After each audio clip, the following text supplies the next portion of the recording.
Þau eru stundum einfaldlega kölluð vespur en rétta nafnið samkvæmt skilgreiningu umferðarlaga er léttbifhjól í flokki 1.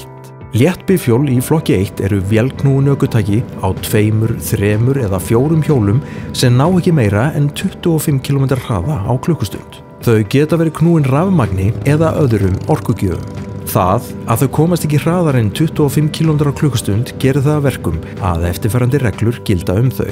Ökumaður þarf að vera orðinn 13 ára. Viðkomandi þarf ekki ökuréttindi líkt og þarf ef hjólið kemst hraðar en 25 km á klukkustund.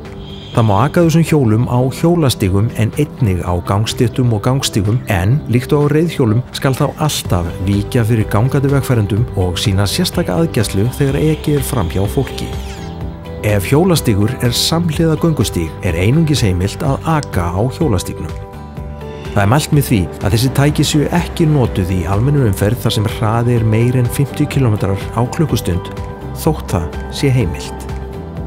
Ef ökumaður hjólsins þverar akbraut frá gangstíg skal hann ekki aka hraðar en sem nemur göngurhraða.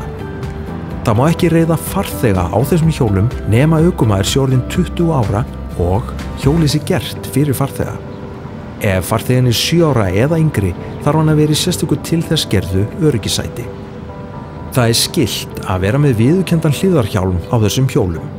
Það er engin vátryggingaskylda en eigendur eru hvattir til að leita ráða hjá tryggingafélögum varðandi ábyrgðartryggingar. Ef hjólið kemst hraðar en 25 km á klukkustund gilda það aðrar reglur. Þá eru önnur aldursmörk. Ökumaður þarf að vera með ökuréttindi. Aðrar kröfur eru gerðar varðandi skráningu, tryggingar og ekki má aka slíkum tækjum á gangstígum eða hjólastígum.